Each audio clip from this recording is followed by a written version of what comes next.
구속이 1년 사이 10km나 치솟았다. 최고 150km에 육박하는 강속구를 던지는 좌완 투수가 롯데 자이언츠 산하에서 자라나고 있다. 그러나 정작 1군 마운드의 문은 아직 활짝 열리지 않았다. 롯데의 오랜 숙제인 좌완 불펜 자원 확보, 그 마지막 열쇠가 될지 모를 이영재의 이야기다. 전민재와 손성빈의 성장세로 롯데는 그동안 안고 있던 여러 고민을 하나씩 해결해 나가고 있다. 그러나 아직까지 완전히 지워내지 못한 숙제가 하나 있다. 바로 믿을 수 있는 좌완 불펜 자원의 부재다. 현재 롯데의 1군 마운드에는 확실하게 신뢰할 수 있는 좌완 개투 카드가 마땅치 않은 상황이다. 지난해 정현수와 홍민기가 인상적인 활약으로 이런 갈증을 어느 정도 해소해줬지만 올해는 두 선수 모두 지난해와 같은 수준의 모습을 보여주지 못하고 있다. 그렇다고 롯데가 이 문제를 그냥 손 놓고 지켜보고 있는 것은 아니다. 정현수, 홍민기와 함께 구단이 심혈을 기울여 육성해 나가고 있는 또 하나의 카드가 있다. 바로 2025년 신인 드래프트 7라운드 전체 64순위로 롯데 유니폼을 입은 이영재다. 이영재는 지난해 생애 처음으로 1군 무대를 밟았지만 3경기의 등판에 평균 자책점 9.00이라는 아쉬운 성적표를 받아들었다. 신인 투수가 프로의 벽을 실감하는 전형적인 신고식이었던 셈이다. 그러나 같은 시즌 퓨처스리그에서는 완전히 다른 모습을 보여줬다. 30경기의 등판에 4승 1패, 6홀드, 평균 자책점 3.56을 기록하며 인상적인 활약을 펼친 것이다.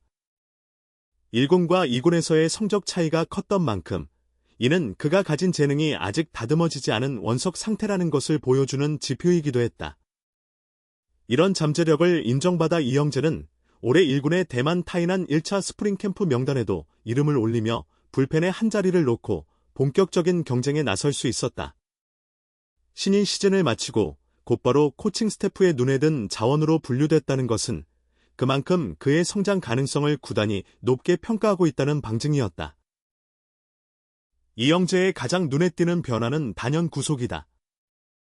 그는 롯데 유니폼을 입은 후 단 1년 만에 구속을 무려 10km나 끌어올렸다.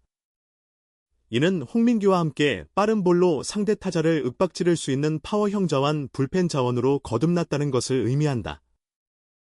일반적으로 투수의 구속이 1년 만에 두 자릿수만큼 상승한다는 것은 매우 이례적인 성장폭으로 그만큼 그가 시즌 준비 과정에서 특별한 변화를 겪었다는 것을 보여준다. 그러나 이런 극적인 구속 향상에도 불구하고 이영재는 올해 1군 무대에서 단 한 경기 등판에 그치고 있다. 시범 경기 2경기에서 평균 자책점 6.75를 기록하며 아쉬움을 남긴 채 2군에서 개막을 맞이했고 올 시즌 퓨처스리그에서도 17경기의 등판에 2승 1홀드, 평균 자책점 6.33이라는 부진한 성적이 이어지고 있는 까닭이다. 지난해 퓨처스리그에서 보여줬던 3점대 평균 자책점과 비교하면 뚜렷한 하락세다. 이영재는 지난 10일 서울 잠실구장에서 열린 퓨처스리그 올스타전에 앞서 취재진과 만나 전반기를 돌아보는 시간을 가졌다. 지난해 퓨처스 올스타 무대에서 메이저리그 투수 알렉 감보아의 투구 동작을 따라하며 보는 이들의 눈길을 사로잡았던 그는 올해도 코칭 스태프의 추천 속에 2년 연속 올스타 명단에 이름을 올렸다. 그러나 정작 이영재 본인은 이번 선정을 크게 기대하지 못했다고 고백했다. 그는 전반기 성적이 좋지 못해서 올스타 출전을 기대 안 하고 있었는데 감독님과 코치님들께서 좋은 기회를 주신 것 같다며 솔직한 심경을 전했다. 이어 그는 신인이었던 작년부터 출전 기회를 많이 받았다는 걸 많이 느꼈다. 이제 2년차가 된 만큼 더 잘해야겠다는 생각이 든다며 책임감을 드러냈다. 성적으로 증명하지 못했음에도 다시 한번 기회를 받았다는 사실이 오히려 그에게 더 큰 부담과 동시에 동기부여로 작용한 셈이다. 이영재는 자신의 전반기 부진에 대해서도 냉철하게 분석했다. 그는 올해는 시작부터 너무 들떴다는 느낌이었다. 무리를 했던 것 같다며 시즌 초반의 심리 상태를 되짚었다. 이어 시즌 초반부터 구속도 잘 나오고 하다 보니 흥분이 돼 있는 상태로 막 던지니까 몸에 무리가 있었다.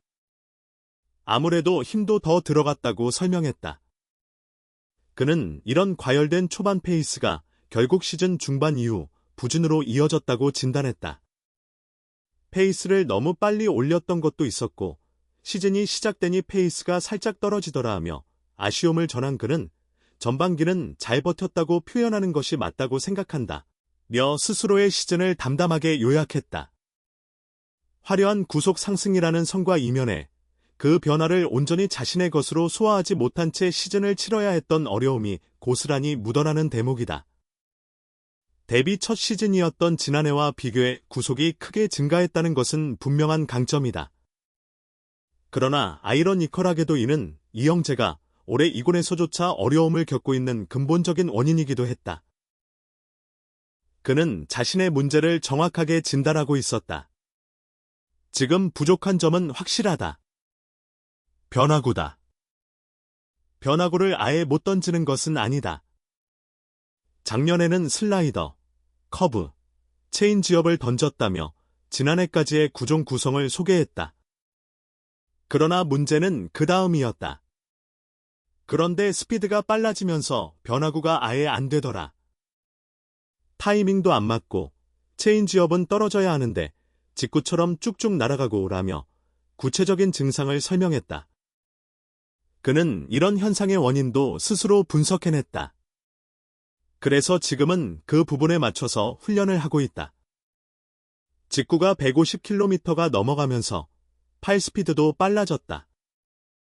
그러면서 기존의 변화구들이 안 된다는 결론이 나왔다고 밝혔다. 패스트볼 구속이 급격히 상승하면서 팔 스피드 자체가 빨라졌고 이로 인해 기존에 던지던 변화구들과의 밸런스가 완전히 무너졌다는 것이다.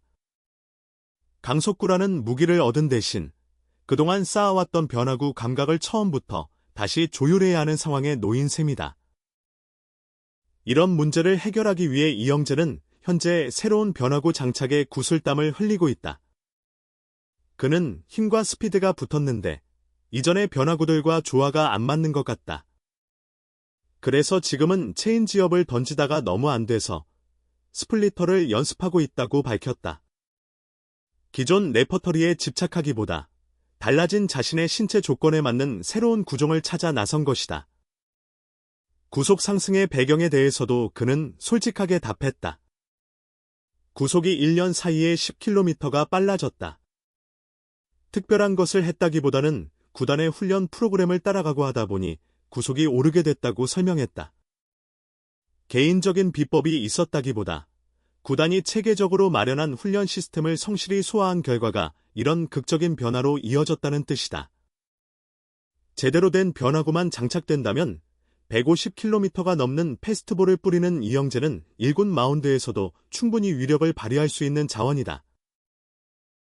실제로 그는 이번 퓨처스 올스타전에서도 최고 150km, 평균 149km에 달하는 강력한 패스트볼을 선보였다. 강점과 보강해야 할 지점이 이렇게 명확한 선수도 흔치 않다. 이 때문에 그는 팀 선배들에게도 적극적으로 조언을 구하며 부족한 부분을 채워나가고 있다. 이런 과정을 거치며 이영재의 올 시즌 목표는 매우 뚜렷해졌다. 변화구를 완성한 뒤 1군 무대에서 더 많은 활약을 보여주는 것이다. 그는 후반기에는 변화구를 더 가다듬고 1군에서 많은 경기를 뛰는 것이 목표다라고 밝혔다. 여기에는 개인적인 절실함도 함께 담겨 있었다. 그는 사실 군 문제를 빨리 해결하고 싶은 마음도 있다. 상무에 가기 위해선 1군에서 성적이 필요하다며 현실적인 고민도 함께 털어놨다. 마지막으로 그는 팀의 확실한 불펜 자원으로 자리 잡은 선배 김원중을 언급하며 김원중 선배님처럼 롯데 불펜에서 최고가 될 수 있게 잘 준비하겠다고 두 주먹을 힘껏 쥐었다. 1년 만에 10km라는 놀라운 구속 상승을 이뤄냈지만 그 대가로 변화구 밸런스를 처음부터 다시 맞춰야 하는 상황에 놓인 이영재.